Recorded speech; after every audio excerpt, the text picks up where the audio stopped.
নমস্কার দর্শক আপনাদের স্বাগত জানাই বিচার চক্রের বিশেষ প্রতিবেদন। আজ আমরা আপনাদের সামনে তুলে ধরতে চলেছি উত্তরপ্রদেশের সাম্ভালের সাম্প্রতিক হিংসার ঘটনা। গত রবিবার সাম্ভালের শাহী জামা মসজিদের একটি আদালত নির্দেশিত সমীক্ষা ঘিরে শুরু হয় ব্যাপক হিংসা। অভিযোগ উঠেছে মসজিদের স্থানটি আগে একটি হিন্দু মন্দির ছিল।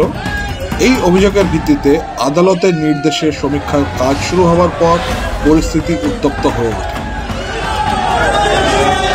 जनपद संभल के थाना कोतवाली संभल क्षेत्र में एक जामा मस्जिद है। इस जामा मस्जिद पे कोर्ट के आदेश के अनुसार इसका सर्वे करवाया जा रहा था, जिसमें सर्वे शांतिपूर्वक तरीके से जामा मस्जिद के अंदर वर्तमान में चल भी रहा है। कुछ भीड़ के कुछ लोग सडनली कई गलियों में से निकल के आए और उन्होंने पुलिस बल पे पथराव किया 10-15 सेकंड तक।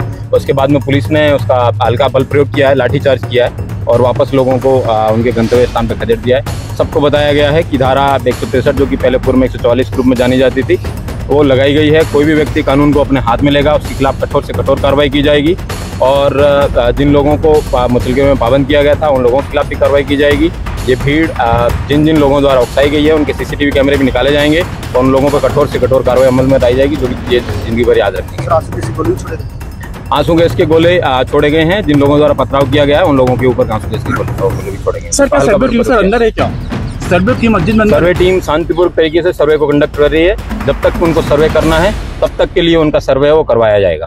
ठीक, थैंक यू। সমীক্ষার সময় একদল প্রতিবাদকারী সমবেত হয় এবং পাথর নিক্ষেপ ও গাড়িতে আগুন লাগানোর মতন ঘটনা ঘটে। পুলিশ পরিস্থিতির নিয়ন্ত্রণ আনতে টিয়ার গ্যাস ও রবার বুলেটের ব্যবহার করে। এই সংঘর্ষে এখনো পর্যন্ত 4 জনের মৃত্যু হয়েছে এবং 20 জন পুলিশকর্মী সহ বহু মানুষ আহত হয়েছে। জেলা প্রশাসক জানিয়েছেন পরিস্থিতি নিয়ন্ত্রণে সাম্ভালের ইন্টারনেট পরিষেবা সাময়িকভাবে বন্ধ রাখা হয়েছে। এছাড়াও বহিরাগতদের প্রবেশে নিষেধাজ্ঞা জারি করা হয়েছে এবং এলাকায় 144 ধারা কার্যকর করা হয়েছে। এই ঘটনাটাকে অনেক রাজনৈতিক বিশ্লেষক একে একটি পরিকল্পিত ষড়যন্ত্র বলে উল্লেখ করেছেন। অন্যদিকে উত্তরপ্রদেশ সরকার আইন শৃঙ্খলা রক্ষা করার প্রতিশ্রুতি দিয়েছে এবং দোষীদের বিরুদ্ধে কঠোর পদক্ষেপ নেওয়ার কথা ঘোষণা করেছে। পরিস্থিতি বর্তমানে নিয়ন্ত্রণে রয়েছে, কিন্তু এই ঘটনা আমাদের সমাজের সম্প্রীতির গুরুত্ব এবং হিংসার বিপদ সম্পর্কে নতুন করে ভাবাচ্ছে।